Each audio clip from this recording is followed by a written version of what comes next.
Hello, my name is Sean Taylor, and today I will be talking about biomimicry. My objectives for today are 1. To inform you all about what biomimicry is, 2. To explain how biomimicry works and the impact it has on the world, and 3. To show and explain various examples of biomimicry in our world. What is biomimicry? Biomimicry at its basic form is an approach to innovation that seeks sustainable solution to human challenges by using nature's long-lived patterns and strategies.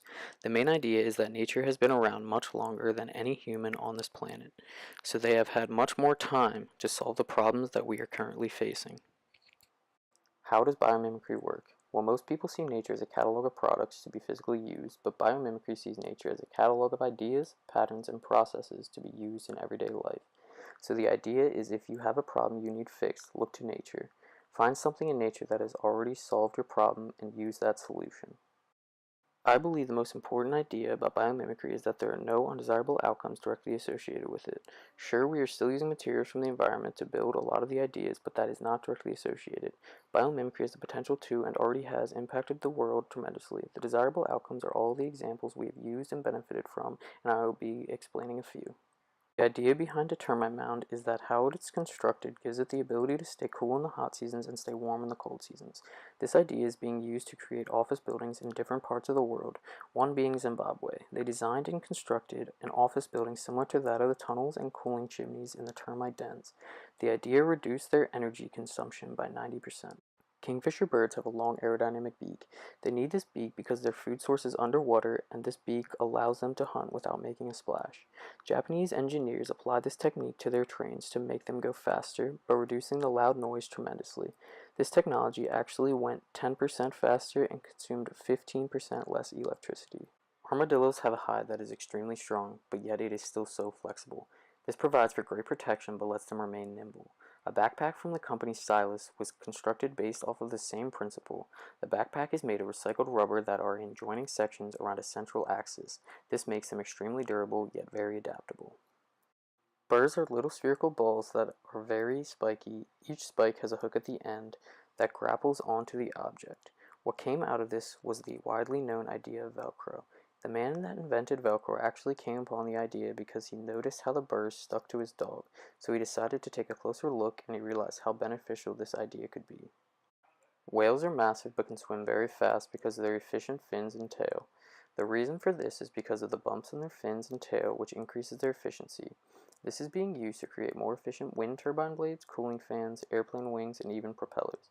This is all being done by only adding these bumps to each of these technologies. A mosquito's proboscis or needle is very thin and hits skin at fewer points than a normal needle. This translates into a lot less pain. This concept is being mimicked to create better needles in the world for giving shots and taking blood from patients. This could be a huge innovation if done correctly because there are so many people in the world that are very sensitive to pain. The stenocara beetle is great at collecting water in their harsh desert environment. They are great at collecting water because of these collection points on their back that collect water from rain and fog. This idea is being put into use to create a material that can collect water from the air more efficiently.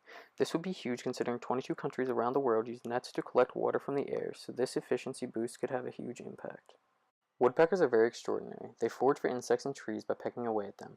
They experience a deceleration of 1200 Gs while doing this. That would cause serious trauma, but because of their elastic beak and spongy bone, they are perfectly fine. A team is currently working on a design based off of this principle for flight recorders, aka black boxes, and for spacecrafts to resist against meteorites. A cephalopod's skin allows them to change and adapt their skin color to whatever is desired. This is so beneficial to them so that they can hide from their predators. Researchers at the University of Houston have created a prototype device that can detect its surroundings and match that object's look. In time, this idea will be integrated into military personnel's uniforms to assist them in the battlefield and make them more stealthy. Geckos can climb up vertical surfaces without falling off. How do they do it? The answer is they have tiny little hairs covering their toes that allow for them to climb so well. This idea was mimicked to create climbing pads to climb up buildings or whatever else. Each pad is covered with adhesive tiles that have sawtooth-shaped structures about the width of a human hair that allow for the pads to function properly. Spiders protect their insect nets with a special silk rope that reflects ultraviolet rays. The silk rope is very helpful to birds because they can see the web's ultraviolet rays and avoid the web. One big problem we have in the world is birds dying from flying into windows. German engineers solved this problem by designing glass windows that have a glazed-on web-like pattern of ultraviolet rays that will save the birds from injury and death. There is a problem in the world with vaccines. The problem is that many vaccines have been lost during breaks in refrigeration during transport. Nova Laboratories came up with a solution to this problem by mimicking tardigrades, which is a cousin to arthropods. They can dry out for up to 120 years. Nova Labs developed the idea of candy-coated vaccines. The coating keeps the vaccines effective for 6 months in temperatures as high as 113 degrees. Wind turbines are very important to the world of sustainable energy. The problem is they are unsightly and take up a lot of space. John DeBerry came up with the idea of mimicking the vortices that schools of fish create. With this idea, wind turbines will take up much less room because they will mostly just be vertical and will be much more efficient. When the light in a lightning bug's belly fires, the brightness is amplified by their anatomy. They have sharp, jagged scales that cause this. Scientists from Belgium, France, and Canada mimicked this idea to create a similar structure in a light-emitting diode, or LED, and this actually increased its brightness by an extraordinary amount of 55%. A beaver's fur is so dense that it actually traps warm pockets of air in between layers, keeping them not only warm but dry. This idea is currently being researched to eventually be used for wetsuits for divers and also surfers. The idea could be a huge innovation for the world, making it much easier to swim in cold areas. Shark skin has dermal denticles which provide various different benefits. The first being that bacteria growth is resisted by these denticles. The second is that these denticles disrupt the formation of eddies or make water pass by faster. They applied the idea in swimsuits and actually banned it in the Olympics because of how well it worked. The denticles are also currently trying to be implemented on hospital surfaces to resist bacteria growth.